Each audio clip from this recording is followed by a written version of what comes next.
शिव जी की पत्नी सती ने अपना प्राण त्याग दिया। शिव जी तो समाधि में चले गए। फिर देवताओं का कार्य संपन्न करने के लिए और ब्रह्मा और भगवान विष्णु के निवेदन से शिव जी को कहा कि आप शादी कीजिए, हिमालय की कन्या पार्वती के साथ आप विवाह कीजिए। शिव जी ने कहा रहने दो ना। क्या कहा बोलो? क्योंकि एक बार शादी करके देख लिया हूं, और एक बार जो दूध का जला हुआ होता है ना, वो छाछ भी फूंक फूंक के पीता है।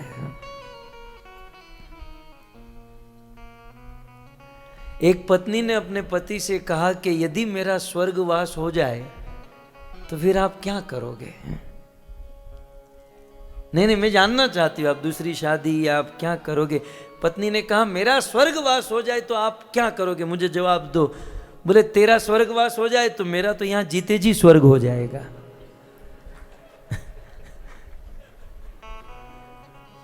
समझ में नहीं है? इनको समझ में आता है, लेकिन घूंघट था ना, पता नहीं अंदर हंस रही है, सो रही है, क्या करे। हमारी माता है। ये अच्छा है, घूंघट खींच कर सो जाओ, किसको पता चलता है।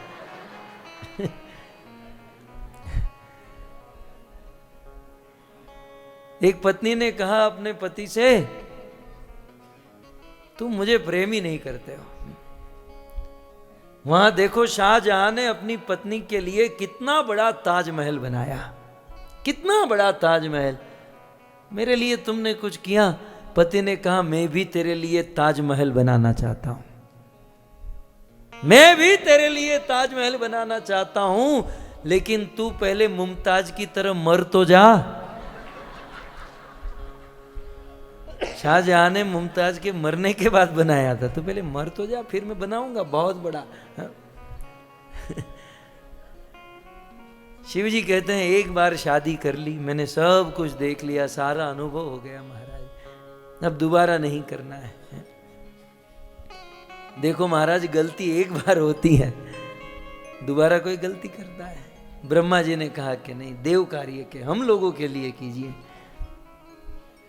और फिर शिव जी ने किससे विवाह किया?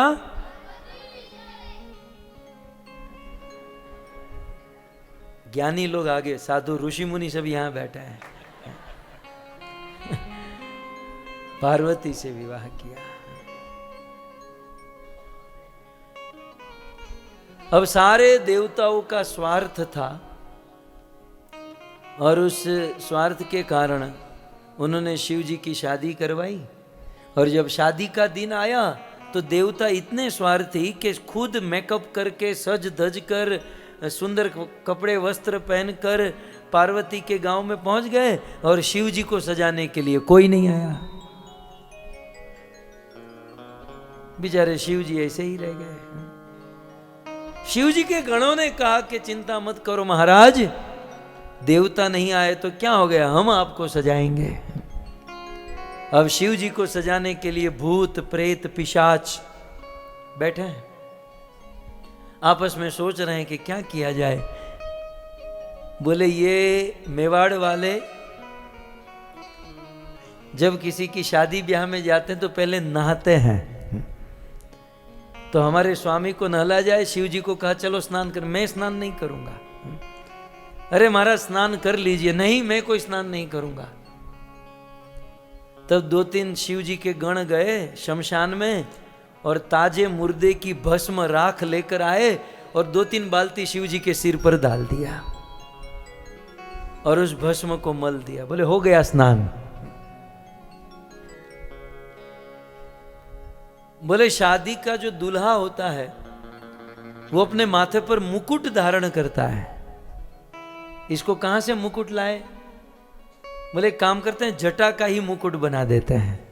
शिव जी की जटा को कसकर बांध दिया और मुकुट बना दिया। शिव ही शंभु गण कर ही श्रृंगारा। शंभु के गणों ने श्रृंगार प्रारंभ किया है। बोले जब शादी करने के लिए दूल्हा जाता है तो गले में सोने का हार पहनता है। भले किसी का मांगा हुआ पहना है लेकिन पहनता है, अपना भले न हो लेकिन सोने का हार पहनता है। हमारे स्वामी को क्या पहना है? सोने का हार कहां से लाए? बहुत बड़ा सांप लेकर आए और गले में डाल दिया सांप। बोले कानों में कुंडल भी पहनाते, 2 बिच्छू लेकर आए और बिच्छू को टांग दिया। और शिव जी के गणों ने दम देकर कहा गिरना मत, कान को पकड़ के रखना। बिच्छू का कुंडल, सांप का हार, जटा का मुकुट, हाथों में बाजूबंद पहनना था। 4 सांप के छोटे छोटे बच्चे लेकर आए, हाथों में पहना दिए बाजूबंद। और अब शिव जी को कहा कि कुछ कपड़े पहन लो। बोले कपड़े नहीं पहनूंगा। मैं क्यों कपड़े पहनूं? बोले एक छोटा सा मृग चर्म तो पहनो। नहीं, बोले आपकी शादी है, कुछ तो करना पड़ेगा। जब शिव जी के गणों ने बहुत मेहनत की, बहुत फोर्स किया, तब छोटा सा मृग चर्म धारण कर लिया। बोले दुनिया में जब कोई दूल्हा जाता है शादी करने के लिए तो बग्गी में बैठकर जाता है, गाड़ी में बैठकर जाता है। हमारे दूल्हे को किस पर बिठाए? नंदी पर बिठाकर चले हैं। नंदी धर्म का प्रतीक है। धर्म के ऊपर बैठकर शिव जी उल्टा बैठे थे, सीधा नहीं बैठे थे। नंदी के ऊपर उल्टा बैठे थे। किसी ने कहा महाराज सीधे हो जाओ। बोले मैं क्यों सीधा हूं, नंदी को बोलो सीधा हो जाए। शिव जी बड़े विरक्त वैरागी हैं, बड़े शांत। और शिव जी बैठ कर आए। शिव जी की बारात में जाना है, थोड़ा सा एक चक्कर मारे, जाना है? चलो जाते हैं। गोस्वामी तुलसीदास जी लिखते हैं न भूतो न भविष्यति, ऐसी बारात न तो किसी की थी न भविष्य में होगी। शिव जी की जो बारात थी अद्भुत। शिव जी अपने गणों को लेकर नंदी के ऊपर बैठकर पार्वती के गांव में पहुंचे तो देखा देवता पहले से ही आकर खड़ा है। सुंदर सज धज कर देवता खड़े हैं। शिव जी अपने गणों के साथ आगे चलने लगे, देवता पीछे चलने लगे। अब शिव जी और उनके गणों ने देखा कि शादी हमारे स्वामी की है। शिव जी के गण क्या सोचते हैं? शादी हमारे आदमी की, हमारे मालिक की, और हमसे ज्यादा देवता 33 करोड़। मतलब अब्दुल्ला की शादी बेगाना दीवाना, शादी हमारे स्वामी की और ये लोग ज्यादा है। करो करो कुछ करो, हमारे लोग ज्यादा होने चाहिए। तो शिव जी के गण दुनिया में जितने भी शमशान थे ना, सारे श्मशान में पहुंचे और जितने भी भूत प्रेत थे कहे कि आज हमारे भूतनाथ का विवाह है, आज हमारे भूतनाथ की शादी है। हे शमशान के भूत, हे भूत, आपकी पत्नी भूतनी और आपके बच्चे सबको सह परिवार लेकर शिव जी की शादी में आ जाओ। अब भूतों को बुलाने में क्या देरी लगती है। जैसे ही बुलाया गया देश विदेश से भूत आए। राजस्थान के भूत, पंजाब के भूत, गुजरात के भूत, अमेरिका के भूत, हाय हेलो हेलो हे, ऐसे करते करते देश विदेश के भूत भी अपने स्टाइल में। देवताओं से ज्यादा भूत हो गए। भूत प्रेत पिशाच। कहते हैं शिव जी की बारात में कैसे लोग थे, किसी के बहुत सारे माथे, किसी का कोई माथा ही नहीं था। किसी का हाथ था तो पांव नहीं था, किसी का पांव था तो हाथ नहीं था। और शिव जी की बारात चलने लगी, पीछे देवता चल रहे हैं। अब देवताओं को तो अनुभव है ना कि किसी की शादी में जाते हैं तो थोड़ा नाचते हैं। देवताओं ने नाच शुरू किया। वो मेरे यार की शादी है। देवताओं का नाच थोड़ा सा जेन्युइन होता है, स्टेप बाय स्टेप बहुत अच्छे से नाचते हैं। शिव जी के गणों ने, भूत प्रेतों ने सोचा शादी हमारे आदमी की, नाच रहे हैं वो लोग, मतलब नाचना तो हमको चाहिए। भूतों ने नाचना शुरू किया और जैसे ही वहां पर कूद कर आए देवताओं का नाच बंद हो गया। क्योंकि इनकी तो कोई सिस्टम ही नहीं होती। जैसे आजकल कुछ लोग शराब पीकर नहीं शुरू हो जाते हैं, वैसे नाचना शुरू कर दिए हैं। बिल्कुल बेढंगा नाच नाच रहे हैं, अपनी खोपड़ी को हाथ में लेकर ऐसे उछालते हुए नाच रहे हैं, अपनी मुंडी को हाथ में लेकर नाच रहे हैं, और न जाने क्या क्या है। जिसकी मस्तक मुंडी नहीं थी वो नाचते नाचते किसी के घर में घुस जाते थे। घर वाले बोलते यहां कहां आ रहा है, धक्के मार के बाहर निकालते थे। भयंकर नाच हो रहा था। वहां पार्वती के घर पर जहां बारात पहुंचने वाली थी ना, वहां पर ऐसे कुछ बच्चे थे। ये सब तो अच्छे बच्चे हैं, एक दो है थोड़े से। तो वहां भोजन में यहां वहां बच्चे बहुत भड़क रहे थे, सब बिगाड़ रहे थे। तो कहा जाओ बच्चों देख कर आओ बारात कहां पहुंची है, बारात को जरा देख कर आओ कहां पहुंची है। ये बच्चे गए बारात देखने के लिए। बारातियों को देखकर बच्चे बेहोश होकर गिर गए। किसी को बुखार आ गया, कोई कांपने लगा, और कोई जैसे तैसे पहुंचा। बोले तुझे हुआ क्या है, तो कुछ बोल ही नहीं पाए। इस प्रकार से नाच हो रहा था। ब्रह्मा जी ने, भगवान विष्णु ने, इंद्र ने सोचा कि ये लोग ऐसा बेढंगा नाच नाच रहे हैं और आगे आगे चल रहे हैं, यदि ये लोग आगे चले तो गांव वाले हमको गांव में घुसने नहीं देंगे। एक काम करो, इन लोगों को पीछे करो, देवताओं को आगे करो। इंद्र ने माइक लेकर अनाउंसमेंट किया, शिव और जितने भी गण हैं, ये भूत प्रेत सब पीछे हो जाओ, देवताओं को आगे करो।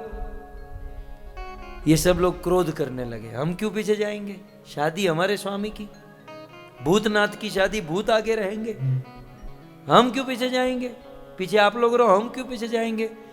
इंद्र तो बुद्धिमान है ना, बोले और कुछ नहीं है, आप लोग इतना अच्छा नाच रहे हो, इतना अच्छा दिख रहे हो कि आपको किसी की नजर लग जाएगी। किसी की नजर न लगी इसलिए हम कह रहे हैं कि आप पीछे चले जाइए। अच्छा ऐसी बात है, ओके चलो पीछे हो जाओ सब लोग। ये सारे भूत प्रेत पिशाच ये सब पीछे हो गए, देवता आगे हो गए। धीरे धीरे धीरे बारात चलते चलते पहुंची है। अब देवता क्योंकि आगे थे, ब्रह्मा, इंद्र और भगवान विष्णु। पार्वती की माता हाथ में आरती की थाली लेकर खड़ी थी, उनके साथ सखिया खड़ी थी।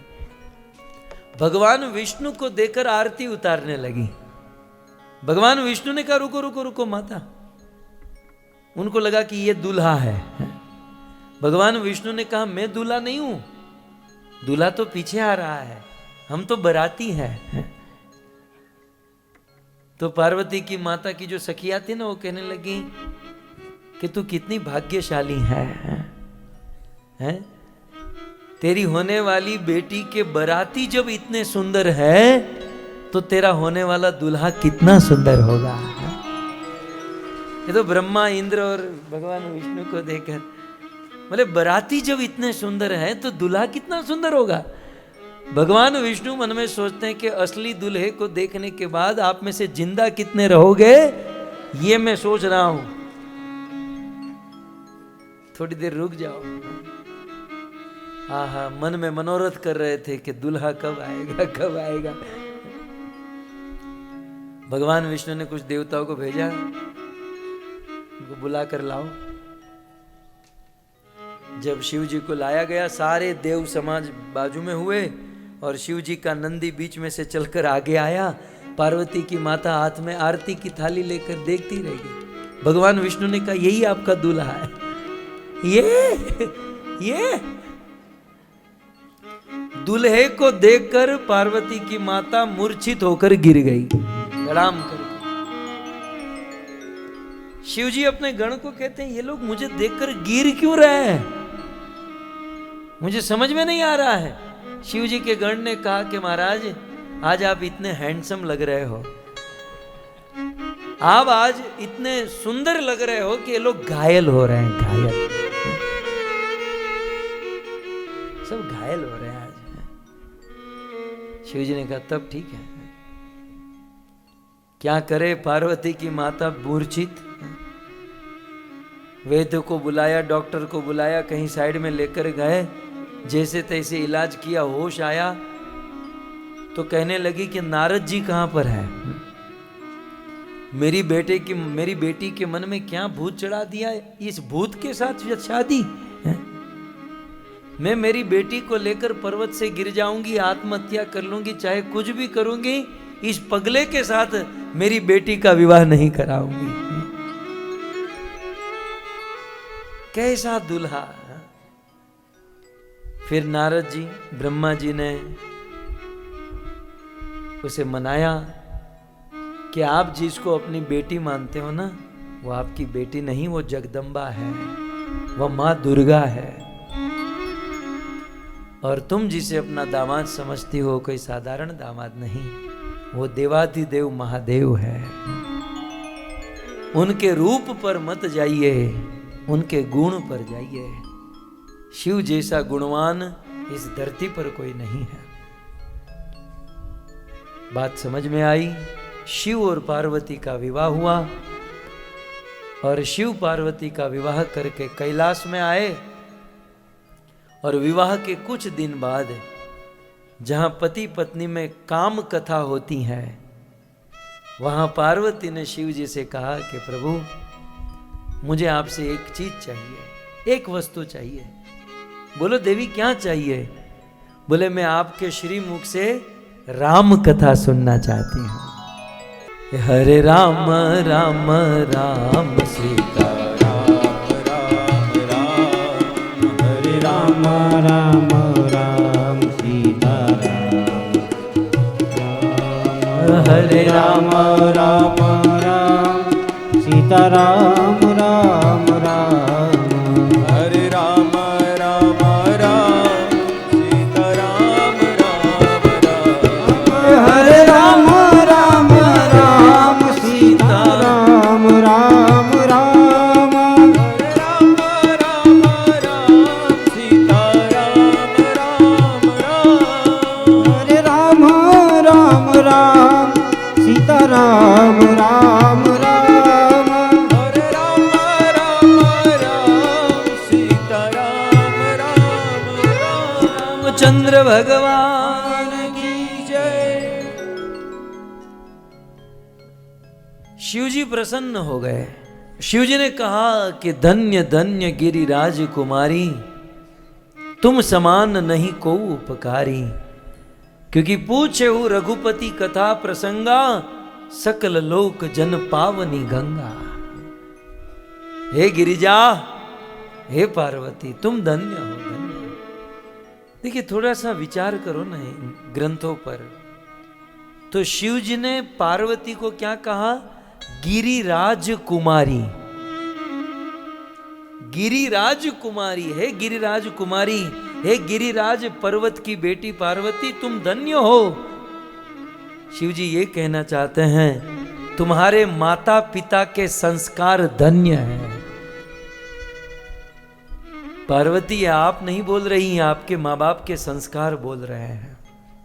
जहां काम कथा होती है वहां राम कथा की जिज्ञासा कर रही है। तुमने मुझे धन्य कर दिया, क्योंकि रघुपति राम जी की कथा जो सुनता है, जो सुनने की व्यवस्था करता है, जो बोलता है, वो परम पवित्र हो जाता है। कितना पवित्र? सकल लोक जग पावनी गंगा। जैसे भागीरथी मां गंगा तीनों भुवन को पवित्र कर देती है, वैसे राम कथा सुनने वाले तीनों लोक को पवित्र कर देते हैं। प्रभु राम कथा की बड़ी महिमा है देवी, जो आज तुम मुझे पूछ रही हो।